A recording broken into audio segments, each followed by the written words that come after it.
네, 다시 세찬 장맛비가 쏟아지고 있습니다. 내일까지 중부와 남부 내륙 등에 250에서 300mm가 넘는 집중호우가 예상되고 있는데요. 최근 폭우로 집안이 많이 약해져 있는 터라 피해가 우려됩니다. 자세한 날씨 전망 김재훈 기상 전문 기자와 함께 알아보겠습니다. 어서 오십시오. 네.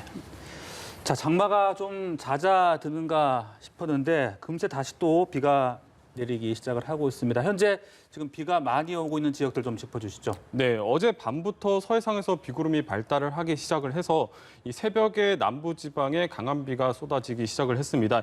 오전부터 지금까지 이 전남과 전북 그리고 경남 지역으로는 시간당 30에서 많게는 60mm의 매우 강한 비가 쏟아지고 있습니다. 지금은 비구름대가 남부 전역과 이 충청까지 확대가 되고 있는데요.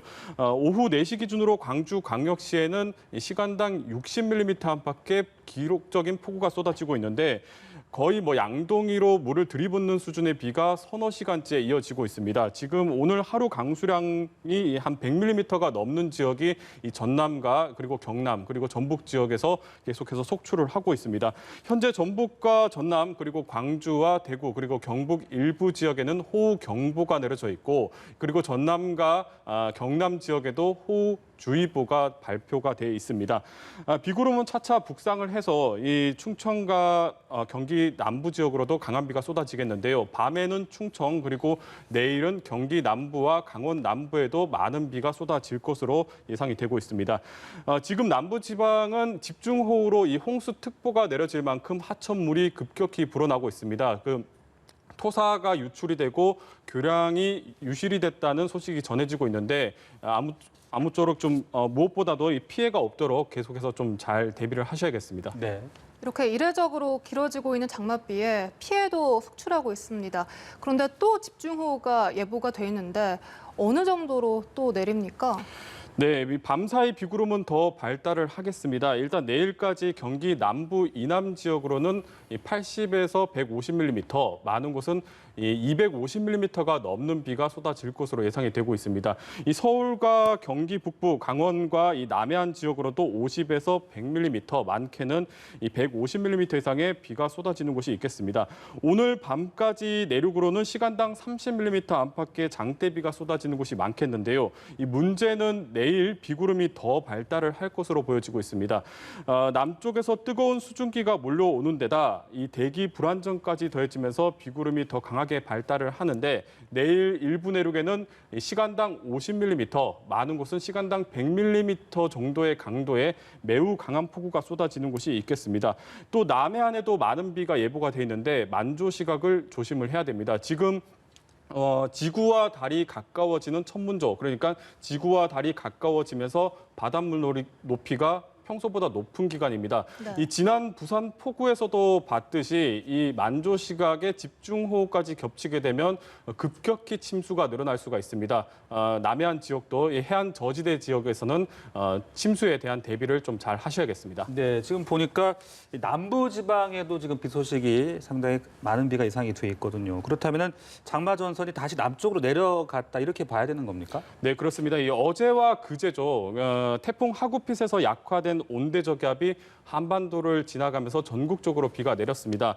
이 저기압이 찬 공기와 따뜻한 공기 사이를 지나가면서 어제 잠시 우리나라에 장마 전선이 좀 흩어져 있었는데요.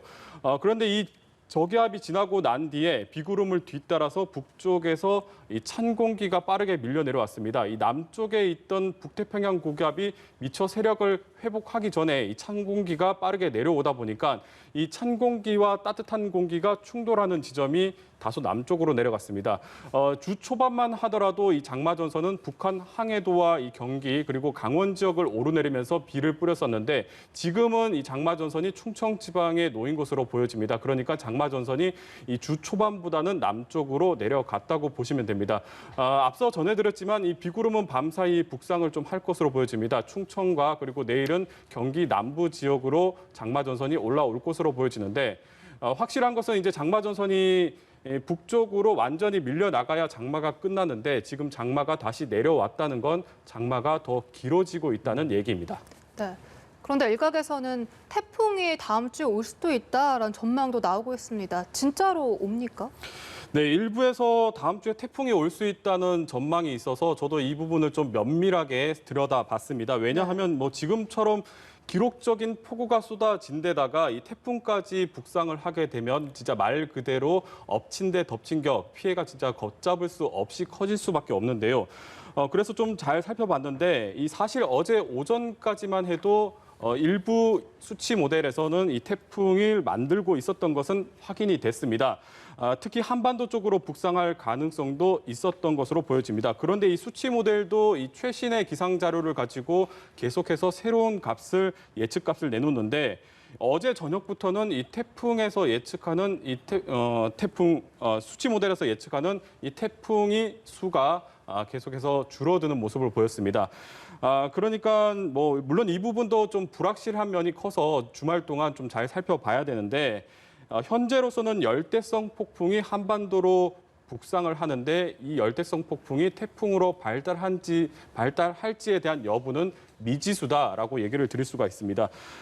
지금 뭐 저희가 전망을 좀 분석한 바에 의하면 이 열대 폭풍이 태풍에 근접한 정도, 그러니까 태풍에는 조금 못 미치는 수준의 저기압으로 북상을 할 것으로 지금 보고 있고, 문제는 이 저기압이 태풍 못지않게 많은 수증기를 가지고 또다시 한반도로 북상을 하게 된다는 겁니다. 지난주 중부지방에 기록적인 폭우가 쏟아졌을 때 뭐 설명을 드렸지만 이 남쪽에 있는 태풍 하구핏이 장마전선으로 많은 수증기를 공급하면서 비구름이 굉장히 강하게 발달을 했었어요.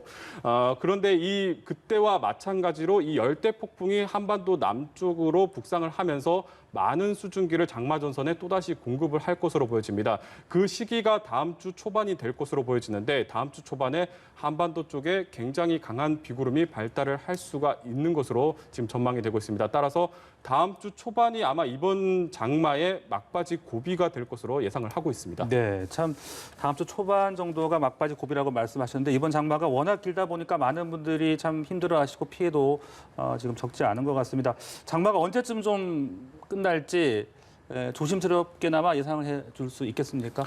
네, 말씀하신 대로 올해 장마가 역대 가장 긴 장마로 기록되는 것은 거의 확실시 되고 있습니다. 네. 일단 기상청 중기 예보에 따르면 이 중부지방의 장마는 14일까지 이어질 것으로 다음 주 금요일이죠. 금요일까지 이어질 것으로 예상이 되고 있습니다. 이 충청권은 다음 주 10일이면 장마권에서 벗어날 것으로 보여지는데 서울과 경기 그리고 강원 지역은 14일까지 장마구름의 영향을 받을 것으로 예상을 하고 있습니다. 네. 일단 지금 예상대로 14일까지 장마가 이어지면 올해 장마 기간이 52일이 됩니다. 이 기존에 가장 길었던 장마 기간이 2013년에 49일이니까 올해가 한 3일 정도 더 늘어나게 되는 것이고 그렇군요. 장마 기간뿐만 아니라 장마가 가장 늦게 끝나는 기록도 경신할 것으로 보여집니다. 기존에 장마가 가장 늦게 끝났던 해가 1987년의 8월 10일인데 예상대로 14일까지 장마가 이어진다면 이 기록 역시도 4일 이상 더 늘어나게 되는 것입니다. 이 관측일에 전례 없는 장마가 이어지고 있습니다. 이 앞서 언급했지만 앞으로 집중호우가 한 두세 차례 정도는 더 예상이 되고 있습니다. 이례적인 장마가 완전히 끝나기 전까지는 계속해서 지속적으로 집중호우에 대한 대비를 하셔야겠습니다. 네, 비 피해 없도록 꼭 주의하셔야겠습니다. 김재훈 기상전문기자와 함께 이야기 나눠봤습니다. 고맙습니다. 고맙습니다.